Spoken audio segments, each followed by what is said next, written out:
यूनान था कभी, खो गया। मिस्र था कभी, खो गया। बेबीलोन था कभी, खो गया। कितनी सभ्यताएं आई और चली गई, लेकिन भारत, जिसकी परंपरा इतनी पुरानी होने के बावजूद भी आज भी अपना अस्तित्व बनाए हुए है। मार्क ट्वेन लिखते हैं, भारत मानव जाति का पालना है। ये वो स्थान है जहां मानव भाषा का जन्म हुआ। भारत की धरती मानव इतिहास की माँ है। ये महान गाथाओं की दादी है और परंपराओं की परदादी है। भारत मानव इतिहास की सबसे कीमती और सबसे रचनात्मक चीज़ों का खजाना रहा है। इस वीडियो में हम भारत के प्राचीन इतिहास से जुड़ी 7 इंटरेस्टिंग बातें जानेंगे। नंबर 1, आर्कियोलॉजिकल एविडेंसेस बताते हैं कि भारत का शहर वाराणसी दुनिया के सबसे प्राचीन बसाए गए शहरों में से एक है, जो आज भी अपने वजूद में है। इसे बनारस भी कहा जाता है और ऋग्वेद में इसे काशी कहा गया है। वैसे बनारस को कम से कम 3000 साल पुराना माना जाता है, लेकिन हिंदू मिथोलॉजी के अनुसार भगवान शिव ने 5000 साल पहले इस शहर की स्थापना की थी। और आपको जानकर हैरानी होगी कि जब 2500 साल पहले भगवान बुद्ध काशी आए थे, उस वक्त भी इसे द एंशिएंट सिटी कहा जाता था। हिंदू धर्म के 7 पवित्र स्थानों में से काशी को सबसे पवित्र माना जाता है। यहाँ तक कि जैन और बौद्ध धर्म में भी काशी एक बेहद पवित्र स्थान है। नंबर 2, तक्षशिला विश्वविद्यालय को दुनिया की सबसे पहली यूनिवर्सिटी माना जाता है। इसको ईसा से 700 साल पहले प्राचीन भारत के तक्षशिला शहर में स्थापित किया गया था। आजकल ये जगह पाकिस्तान में मौजूद है। तक्षशिला में विश्व भर के 10,500 से भी ज़्यादा स्टूडेंट्स पढ़ा करते थे। Science, math, medicine, politics, astrology, astronomy, music, religion और फिलॉसफी जैसे 60 से भी ज़्यादा विषय यहाँ पढ़ाए जाते थे। अलग अलग विषयों के स्कॉलर्स ने अपने अपने आश्रम यहाँ बना रखे थे। हमारे मशहूर इकोनॉमिस्ट और फिलोसोफर विष्णुगुप्त चाणक्य तक्षशिला में आचार्य थे। चाइनीज़ ट्रैवलर फाहियान जब 5वीं सदी की शुरुआत में भारत आए थे, तो उन्होंने तक्षशिला को भी विजिट किया था। अपनी राइटिंग्स में उन्होंने तक्षशिला का जिक्र भी किया है। 7वीं सदी ईसा पूर्व से लेकर 5वीं सदी तक भारत का ये महान विश्वविद्यालय अच्छी तरह फला फूला। 6ठी सदी आते आते विदेशी हमलावरों ने तक्षशिला को पूरी तरह से नष्ट कर दिया। नंबर 3, शिक्षा के मामले में आज भारत भले ही दुनिया के बहुत से देशों से पीछे हो, लेकिन एक समय था जब भारत की नालंदा यूनिवर्सिटी हायर एजुकेशन के लिए दुनिया का सबसे इम्पोर्टेंट सेंटर हुआ करती थी। नालंदा तक्षशिला से भी वेल ऑर्गेनाइज्ड यूनिवर्सिटी थी। कोरिया, जापान, चीन, तिब्बत, इंडोनेशिया, फारस और तुर्की जैसे देशों से स्टूडेंट्स यहाँ पढ़ने आते थे। नालंदा यूनिवर्सिटी का एंट्रेंस एग्ज़ाम बेहद मुश्किल होता था। चुनिंदा प्रतिभाशाली स्टूडेंट्स ही प्रवेश पा सकते थे। नालंदा के बारे में आज हमें जो ज़्यादा जानकारी मिलती है, वो famous Chinese travellers when Tsang और इत्सिंग की राइटिंग्स से मिलती है, जो 7th सेंचुरी में यहाँ आए थे। हुएन त्सांग ने अपनी भारत यात्रा के 2 साल नालंदा में बिताए थे। शुरुआत में वो एज अ स्टूडेंट यहाँ रहे, फिर बाद में उन्होंने यहाँ पढ़ाया भी। हुएन त्सांग लिखते हैं कि जब वो नालंदा आए थे, उस वक्त वहाँ 10,000 स्टूडेंट्स थे और 1510 आचार्य थे। ये अनुमान लगाया जाता है कि एक समय में हमारे ग्रेट मैथमेटिशियन आर्यभट्ट नालंदा के हेड थे। नालंदा में हजारों स्टूडेंट्स और स्कॉलर्स के अध्ययन के लिए एक विशाल लाइब्रेरी थी। इस लाइब्रेरी में 3 लाख से भी ज़्यादा किताबें थी।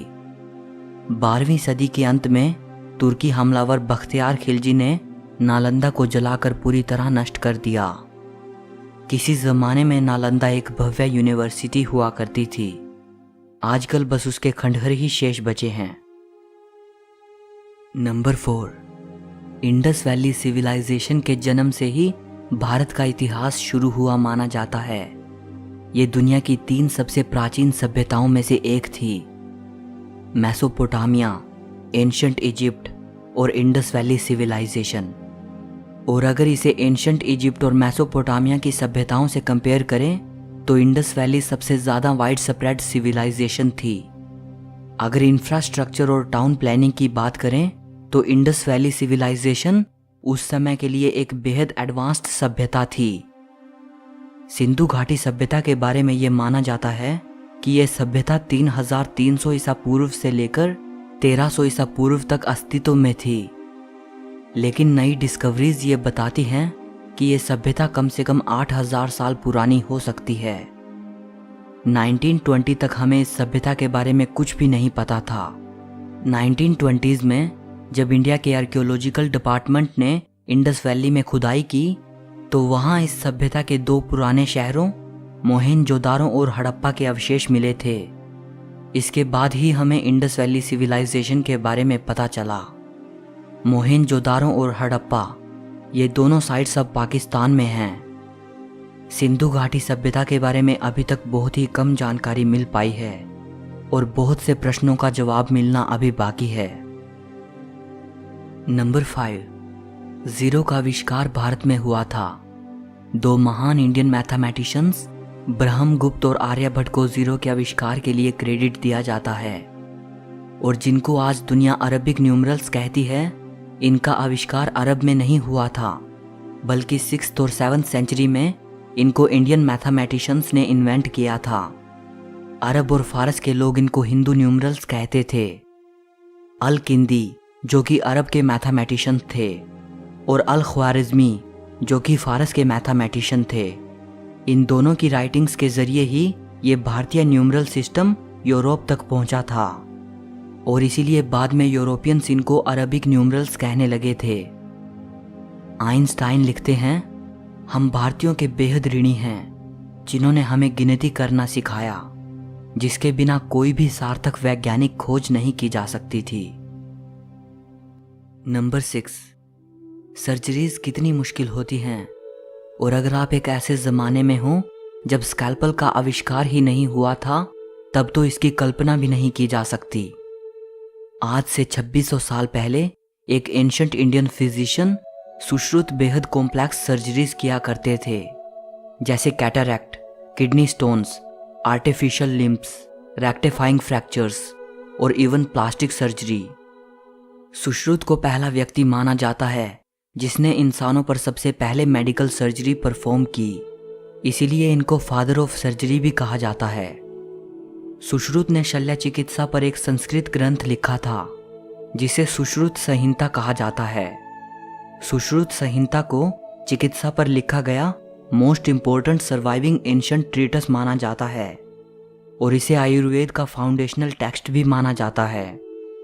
सुश्रुत संहिता में 184 चैप्टर्स हैं जिनमें जिक्र मिलता है 1120 बीमारियों का, 700 मेडिसिनल प्लांट्स का, 64 प्रेपरेशंस फ्रॉम मिनरल सोर्सेज और 57 preparations based on animal sources.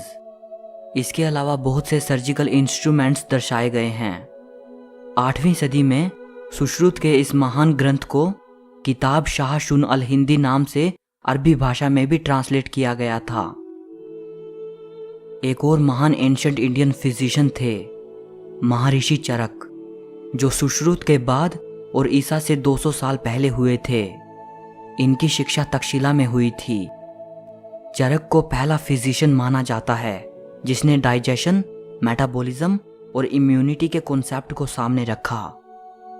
महर्षि चरक की मेडिकल ट्रीटस चरक संहिता को आयुर्वेद की एनसाइक्लोपीडिया माना जाता है।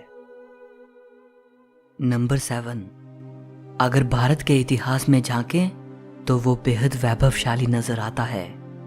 ब्रिटिश रूल से पहले भारत दुनिया के सबसे अमीर देशों में शुमार हुआ करता था, या संभवतः सबसे अमीर देश।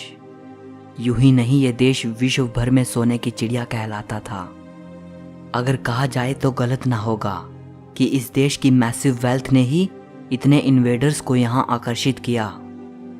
हैरानी की बात है कि इस देश को खोजने की चाहत ने अमेरिका की खोज करवा दी।